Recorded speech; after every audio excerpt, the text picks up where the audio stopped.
자, 그럼 여러분들 학습지 이제 14페이지로 넘어오시면은 이렇게 우리나라 헌법과 그리고 각 조항들이 나와 있는데요. 자, 여러분들 답은 이미 다 거기다가 선생님이 메모를 했는데요. 자, 이 부분 여러분들 답을 적어 놓으시면 되겠는데요. 자, 15조 먼저 보겠습니다. 15조. 모든 국민은 직업 선택의 자유를 가진다. 선택의 자유를 가진다. 즉 경제활동의 자유를 보장한다는 얘기죠. 자, 그리고 23조 1항을 보게 되면 모든 국민은 재산권은 인정된다. 그 내용과 한계는 법률로 정한다 라고 해가지고 한계는 법률로 정한다? 잠깐, 재산권은 보장한다. 타유재산권은 그냥 보장하네. 자, 그리고 사적이익의 추구도 보장하네. 자, 그래서 내용과 한계는 법률로 정한다. 그러니까 법률로 정했으니까, 이거 법으로 정했으니까 우리 사적 이익의 추구를 그냥 그대로 보전을 해줘야 돼. 자, 사유재산권도 보장하고 사적 이익의 추구도 동시에 보장한다는 얘기고요. 자, 23조 2항 보면 재산권 행사는 공공복리에 적합하도록 하여야 한다라고 했는데, 자, 공공복리가 무슨 뜻이냐면 사회구성원 전체에게 공통되는 이익, 요거를 공공복리라 그러는데요. 아니, 뭔 소리야? 자, 23조 1항에서는 분명히 사유재산권 인정, 네 돈 네 알아서 써라 라고 했는데, 사적이익의 추구를 보장한다 했는데, 근데 돈 쓰는 거는 공공복리에 적합하도록 해야 한다라고 하고 있습니다. 자, 그러면 공공복리에 적합하도록 해야 한다라고 했기 때문에 이거는 정부가 지금 규제를 하는 겁니다. 자, 정부가 규제를 하는 건데요. 자, 무슨 얘기냐? 자, 네 돈 네 맘대로 써라고 했더니 어떤 현상이 발생하면 뭐 투기를 한다든가 아니면 도박을 굉장히 좀 심하게 해가지고 막 몇십억짜리 도박을 한다든가 하는 문제가 생길 수 있죠. 그러면은 그거는 사회 통념상 그리고 사회 구성원 전체한테 좀 해가 되는 거기 때문에요. 자, 도박해서는 안 되겠죠. 자, 이렇게 해서 사회 구성원 전체한테 통용되는 이익을 위해 가지고 정부의 규제와 조정이 좀 필요하다라고 하는 게 23조 2항의 내용이고요. 자, 119조 1항의 내용은 뭐냐면 대한민국의 경제 질서는 개인과 기업의 경제상의 자유와 창의를 존중함을 원칙으로 한다. 즉 경제활동의 자유를 보장한다. 개인과 기업의. 그리고 사적이익의 추구를 보장하기 때문에 최대한의 자유와 창의를 존중하도록 한다. 라고 나와 있는 겁니다.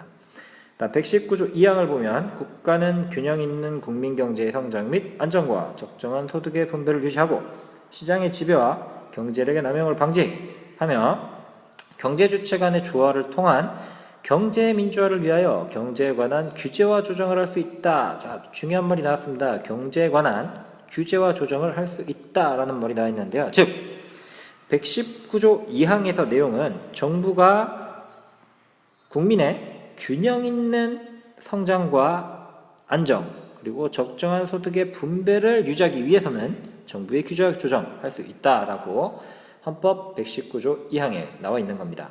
그 다음 126조를 보면 자, 국방상 또는 국민경제상 긴절한 필요로 라고 했는데 이 긴절한이라는 말이 조금 헷갈리실 수도 있어요. 근데 좀 잘 안 쓰는 용어인데요. 평상시에는 이렇게 뭐 법률적인 용어로 좀 나옵니다.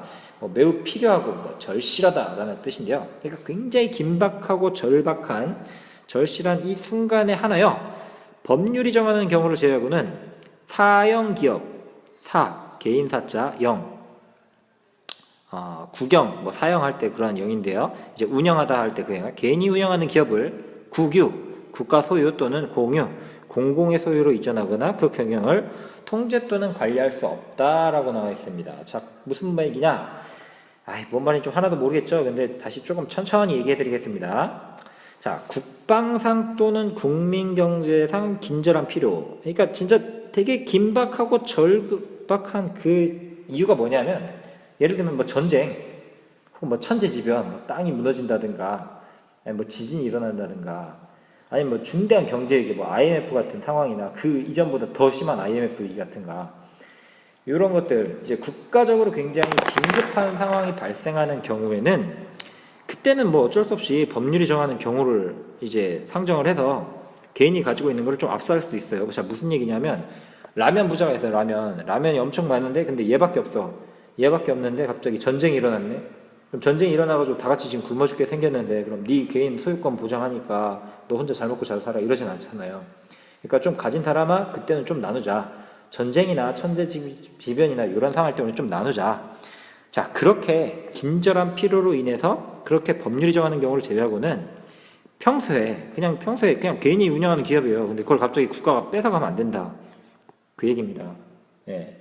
그러니까 나 지금 라면 회사 잘 운영하고 있는데 갑자기 이제 국가가 등장을 해가지고 대통령께서 야 이제 안 되겠어 라면 모두가 좋아하니까 좀 국가가 소유해가지고 사람들한테 나눠줘야겠어 요건 뺏는 거죠. 자, 요런 거 해서 그렇게 해서 사양기업을 국유 또는 공유로 이전하거나 경영을 통제 또는 관리할 수 없다 라고 해서요. 126조를 이제 사적 이익 추구를 보장을 한다라는 내용으로 아시면 되는데요. 자, 그럼 이 전체 경제 원칙 중에서요. 자, 23조 2항 정부의 규제와 조정, 그리고 제 119조 2항 정부의 규제 조정. 자, 요거만 이제 정부가 개입하는 거를 인정을 하고 나머지는 뭐 시장 경제의 원칙을 철저히 신봉을 하고 있기 때문에요. 시장 경제 원칙과 정부 개입을 이렇게 합쳐가지고 이걸 뭐라 그런다? 우리의 경제 체제를 혼합 경제 체제라고 합니다. 자, 그래서 요 말이 가장 중요하니까요. 자, 우리나라는 기본적으로 뭐라고? 이거 왜 안 나오냐? 자, 시장 경제를 원칙으로 하고 이런 경우에 정부가 개입할 수 있다. 그래서 이걸 혼합 경제 체제라고 한다. 자, 그러면은 여러분들 교과서에 있는 내용들을 한번 보시면 되는데요. 자, 205쪽에 있는 내용 여러분들이 한번 읽어보시고 하시기 바랍니다. 지금 아직 안 읽으신 분은 잠깐 멈추시고요. 멈추시고 요 해설을 듣기 바랍니다. 자, 그럼 여러분들이 다 읽었다고 생각을 하고 바로 이제 풀이 들어가도록 하겠습니다. 자, 패키지 소프트웨어 구매자는 어디로? 일본 도쿄의 한 대형 디지털 가전 판매점은 한 계층 전체가 패키지 소프트웨어 매장이다. 자, 이곳에서는 사람들이 서점에서 책을 고르듯 다양한 패키지 소프트웨어를 고르는 모습을 흔히 볼 수 있다. 반면 우리나라의 디지털 가전 판매점에서는 패키지 소프트웨어를 찾기 어렵다. 자, 여기서부터가 뭔가 좀 반전이 있는 것 같은데. 자, 개별 기업들이 불법 복제로 피해를 보았기 때문이다. 불법 복제로 피해를 보았기 때문이다. 자, 소프트웨어 업계에 따르면 한국의 소프트웨어 불법 복제율은 2009년 41%, 20% 초반대를 기록하고 있는 일본은 물론 OECD 평균인 27%보다 높다. 자, 문제 1번 보도록 하겠습니다. 자, 자료 1에서 자, 불법 복제가 국내 패키지 소프트웨어 시장에 미치는 영향 얘기해봐라. 어떤 영향이 있을까요? 자, 공급자 입장이 돼보세요. 공급자 입장에서는 자, 불법으로 복제해가지고 막 팔아버려. 그러면 나는 정품을 내놨는데 정품 하나만 팔리고 나머지는 더 이상 팔리질 않아. 자, 이유가 뭘까요? 그냥 다 불법으로 복제했기 때문에 그런 겁니다. 자, 그러면은 공급자 입장에서는 이 사람 입장에서는 누가 줄어들어 버리는 거야? 수요자가 줄어드는 것과 같은 효과가 발생하는 겁니다. 자, 그러면은 수요자가 줄어들죠. 수요자가 줄어들게 되면은 적정 이윤을 얻지 못하겠죠. 그럼 적정 이윤을 얻지 못하게 되면 소프트웨어 공급자는 시장에 더 이상 남아있을 이유가 없습니다. 결국에는 파산하게 되겠죠. 자, 그래서 불법 복제하지 말라는 겁니다. 자, 그래서 불법 복제가 우리 소프트웨어 시장에 미치는 영향은 수요자가 줄어드는 효과가 있기 때문에 결국에는 적정 이윤을 얻지 못해서 소프트웨어 공급자는 시장에서 사라질 수 있다. 자, 그러면 이걸 해결하기 위한 대책, 이건 여러분들의 개인 생각에 맡길게요. 정품만 사용해야 된다. 라든가, 아니면 이건 국가가 인수해가지고 충분한 작업 여건, 개발 여건을 마련해줘야 된다. 등의 여러 가지 이야기가 나올 수 있겠죠. 다음, 자, 자료 2 보도록 하겠습니다. 카피 제로 운동이라고 했는데, 자, 카피 제로 운동, 정부가 소비자 기업과 함께 카피 제로 운동에 나섰습니다. 자, 공공기관과 민간 기업의 소프트웨어 사용 실태를 조사하고 정품 사용 여부를 점검할 계획인데요. 자, 또한 저작권 보호를 위한 캠페인과 교육도 강화할 방침입니다. 자, 정부 관계자가 이렇게 얘기합니다. 강력하고 효율적인 저작권 보호제도가 만들어지면 소프트웨어 분야에서도 한리 열풍이 가능하다라고 설명을 합니다. 자, 그럼 무슨 얘기냐? 자, 자료 2번 볼게요. 문제 2번. 자, 저작권 보호제도에 근거가 되는 헌법 조항을 찾아보자 라고 했는데요. 아까 우리 배웠는데 기억하려나요? 자, 23조 1항이었죠. 자, 23조 1항의 내용이 뭐였냐면 사유재산권 보장하는 거, 그리고 사적 이익의 추구를 보장하는 거라고 했는데요. 자, 그럼 저작권만 보호해줘라. 개인의 재산권 보호해주면, 자, 그러면은 이러한 제도가 소프트웨어 시장에 미칠 효과 너무나도 당연하죠.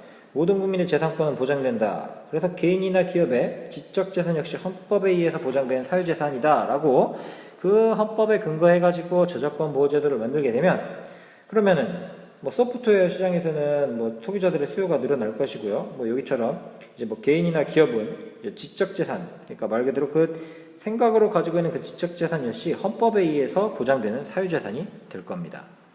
이제 좀 긍정적인 변화가 예상이 되겠죠. 다음으로 넘어갈게요. 자, 그러면은 자, 206조 요거 여태껏 우리가 한 내용들 그냥 정리하시면 됩니다. 경제활동에 대한 국가의 조정, 즉 국가의 개입을 인정을 하는 것은 자, 시장경제를 원칙으로 했죠, 우리. 네, 필요한 경우에 하나여 국가의 경제활동을 규제하고 조정할 수 있다라는 거랑요. 자, 국가는 국민경제의 균형 있는 성장과 국민생활의 안정을 위해서 경제활동을 수행할 수 있다. 그리고 시장에서 독과점 현상이 발생할 경우 공정하고 자유로운 경쟁이 이루어지기 어렵다. 그래서 국가가 개입을 한다라고 나와 있습니다.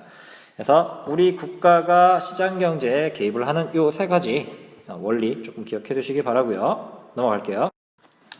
자, 그러면은 교과서 207쪽에 나와 있는 이제 사례마당 여러분들이 해결하시면 되는데요. 자, 담합을 규제하기 위해서 자, 무슨 일이 있더냐? 자, 공정거래위원회라고 하는 게 있습니다. 자, 담합이라고 하는 것은 쉽게 말하면 짜고 치는 고스톱, 짜고 치는 고스톱. 무슨 얘기냐? 자, 음료수 회사가 있어요. 음료수 회사가 있는데 음료수 회사가 A, B, C밖에 없어요. 뭐 예를 들면 뭐 혜태 음료, 뭐 롯데칠성 음료, 또 뭐가 있을까? 뭐 포카리 스웨트, 자, 등 뭐 이 세 개밖에 없다고 칩시다. 그럼 얘네가 서로 가격을 맞춰버리는 거예요. 그러면은 음료 제품의 가격을 그냥 얘 올리고 그다음 얘 올리고 얘 올리고 몰래 티 안 나게 올린 거예요. 자, 음료 제품의 가격을 올린 혐의로 국내 음료 기업체들의 과징금을 부과했다. 일종의 벌금이죠. 자, 해당 회사의 대표 2명이 이사 2명을 검찰이 고발을 했고요. 이번 조치는 생활물가 관련이 높은 제품의 가격 인상 담합에 정부가 엄정하게 대응한 것. 자, 정부가 엄정하게 대응한 것. 즉 계약 자유 원칙에 따르면 그래 니들 알아서 해야 하는데 누가 지금 개입을 했냐면 정부가 개입을 한 겁니다. 자, 이것뿐만이 아닙니다. 현재 진행 중인 이동통신요금. 자, 우리는 딱 세 군데만 할 겁니다. SK, KT, LGU+. 자, 그래서 뭐 이동통신요금 그리고 영어관람료. 자, 영어관람료 하면은 뭐 이제 CGV도 있고 뭐 롯데시네마도 있고 그다음 뭐 메가박스도 있고 등등등 그닥 많지 않죠. 자, 이런 것들 많지 않은 기업들끼리 서로 지금 짜고 치는 걸 보고 뭐라고 한다고? 가격 담합. 그래서 가격 담합 조사도 강도 높게 이루어질 것으로 보인다. 자, 요거 우리 독점 규제 및 공정거래에 관한 법률에 나와 있습니다. 독점 규제 및 공정거래에 관한 법률에 나와 있고요. 그럼 차례 2번. 자, 최저임금제가 시행된다. 참고로 뭐 2011년에는 뭐 시간당 최저임금을 전년도에 4,100원보다 5.1% 인상한 4,320원이다. 자, 그러면은 2013년은 얼마였냐? 4,860원. 2014년 올해는요, 여러분들 어디 가서 근무하게 되면 1시간 동안 최저로 받는 게 5,210원이고요. 내년에는 조금 더 오른다고 합니다. 지금 발의는 됐는데 아직 통과는 안 됐다 그래요. 뭐 5,580원으로 오른다 그러는데, 자, 이 최저임금을 시행하는 이유는 뭐냐면은 근로자에 대해 가지고 그 안정적인 생활과 그리고 노동력의 질적 향상을 꾀하기 위해 가지고 기본적으로 이 정도는 줘라라고 하는 거 시행하고 있는 겁니다. 다음 자료 3 보게 되면 대기업에 대한 사업 조정 심의가 있는데, 자, 동네 슈퍼마켓 연합회와 같은 중소상인들, 동네 슈퍼마켓 연합회. 자, 요거는 대기업이 운영하는 체인 점포에 대한 사업 조정을 중소기업자 사업조정 심의회에 신청할 수 있습니다. 자, 심의회에서 대기업이 운영하는 점포가 중소상인의 경영 안정에 현저히 나쁜 영향을 끼친다고 판단되면 점포의 개업 시기를 연기하거나 품목을 축소하도록 권고 또는 명령할 수 있다. 자, 무슨 얘기냐 하면, 자, 동네에 조그만 슈퍼들 있죠. 근데 그 옆에 무슨 마트, 이마트, 아니면 뭐 홈플러스, 뭐 롯데마트 같은 되게 대형 마트가 생겼다고 합시다. 그럼 동네에 있는 슈퍼로 사람들이 갈까요? 안 갈까요? 안 갑니다. 자, 그러면은 안 가게 되면 이거 망하죠. 쉽게 얘기하면 대기업과 소기업, 중소기업들 사이에 문제가 발생할 수 있어요. 그렇기 때문에 자, 니네들이 상생을 하기 위해서는 자, 얘네가 파는 물건 너희들은 팔지 마라. 그지? 그러면은 얘네도 같이 먹고 살 거 아니냐. 그리고 얘네가 다른 좀 경쟁력을 구비할 때까지 니네 개업 조금만 미뤄라 라고 그걸 권고 또는 명령할 수 있는 겁니다. 뭐야?